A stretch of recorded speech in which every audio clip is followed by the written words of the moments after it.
May I come in?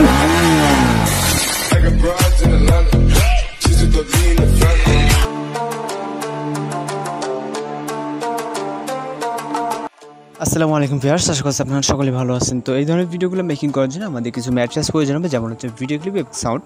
তো সব কিছু লিখে আপনি ভিডিও ডেসক্রিপশন বক্সে পেয়ে যাবেন, জাস্ট এখান থেকে ডাউনলোড করে নেবেন। নেওয়ার পর এখান থেকে হচ্ছে আমরা ক্যাপকাট অ্যাপ্লিকেশনটি ওপেন করব, যার মাধ্যমে আমরা কিন্তু ভিডিওটা এডিট করবো। ওকে, তো আপনাকে অন্য একটা অ্যাপস ওপেন হয়ে গেছিলো, এর জন্য দুঃখিত। তো এখান থেকে ক্যাপকাট অ্যাপ্লিকেশনটা ওপেন করবেন। চাইলে আপনি প্লে স্টোর অথবা ভিডিও ডেসক্রিপশন বক্স থেকে অ্যাপসটি ডাউনলোড করে নিতে পারেন, যদি আপনার কাছে অ্যাপসটি না থাকে। তো এখান থেকে নিউ প্রজেক্টে ক্লিক করবেন। ক্লিক করার পর এখান থেকে আমরা প্রথম ভিডিও ক্লিপটিকে সিলেক্ট করবেন, তারপর অ্যাড অপশনে ক্লিক করবো। এরপর এখান থেকে আমরা ইন্ডিকে ওয়াটারমার্কটাকে রিমুভ করে দেবো, তারপর ফটো অ্যাড করার জন্য প্লাস অন্য চাপ দেবো, তারপর ফটো অপশনে চলে যাবো। তো এই ভিডিওটির জন্য আমাদের 5টা পিকচার প্রয়োজন হবে। আপনি আপনার মতো করে আপনার নিজের পিকচার অথবা আপনি যে পিকচারগুলো এখানে দিতে চান সেগুলোকে সিলেক্ট করে এখান থেকে অ্যাড অপশনে ক্লিক করবেন। ওকে, এরপর চলে যাবেন আমরা স্টার্ট পজিশনে, তারপর এখান থেকে অ্যাড অর্ডারে ক্লিক করবো, তারপর এক্সট্রাক্টেডে, এরপর মিউজিকটাকে সিলেক্ট করবো, তারপর ইনপুট সাউন্ডে ক্লিক করবো। ওকে, তো এখানে আমাদের মিউজিকটা ইনপুট হয়ে যাওয়ার পর এবার আমরা যেটা করবো, এখান থেকে আমাদের হচ্ছে ভিডিওর যে অ্যানিমেশনটা দেখছেন এগুলোকে অ্যাড করতে হবে। তাই অ্যাড করার জন্য এখান থেকে প্রথম পিকচার ক্লিক করবো, তারপর এখান থেকে স্টাইল অপশনে চলে যাবো। ওকে, তারপর এখান থেকে 3D জুম প্রো নামে একটা অ্যানিমেশন দেখতে পাবো, এখান থেকে 3D জুম প্রো এটাকে সিলেক্ট করবো। এখান থেকে আমাদের জেনারেটিং হবে জাস্ট কয়েক সেকেন্ড, এখান থেকে লোডিং নিতে পারে, আপনার নেটের উপর নির্ভর করবে যে আপনার নেট নেওয়া কত ফাস্ট। ওকে, তো এখান থেকে আমাদের জুম প্রোটাকে সিলেক্ট করতে হবে। আমি আবারও দেখি যে আপনারা যদি এটা অ্যানিমেশনের ভিতরে গিয়ে খুঁজেন সেক্ষেত্রে কিন্তু পাবেন না।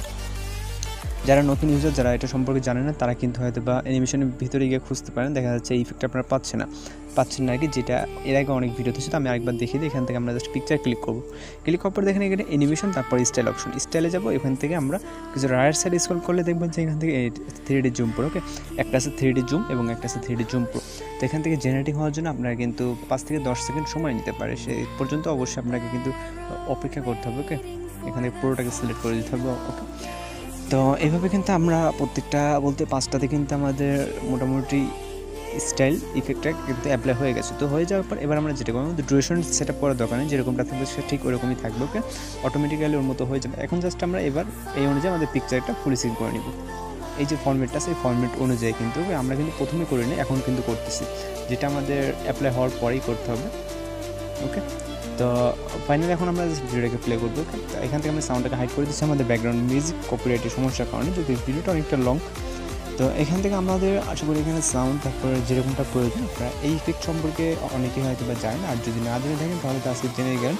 আর যদি আপনার কোথাও বুঝতে সমস্যা সেক্ষেত্রে অবশ্যই কমেন্ট বক্সে জানাতে পারেন। অ্যান্ড আমাদের ভিডিওটা কিন্তু মোটামুটি বলতে একদমই প্রস্তুত হয়ে গেছে। এখন জাস্ট আমরা ভিডিওটা আপলোড দিতে পারি না, অবশ্যই ভিডিওটাকে সেভ করার জন্য এখান থেকে রেজলিউশনে হাই করে নিতে হবে, তারপর এক্সপোর্ট ক্লিক করে আমাদের ভিডিওটি লোডিংয়ে সেভ হয়ে যাবে। তো মূলত আজকে টিউটোরিয়ালের মধ্যে দেখা হচ্ছে পরবর্তী কোনো ভিডিওতে। সে পর্যন্ত ভালো থাকবেন, সুস্থ থাকবেন।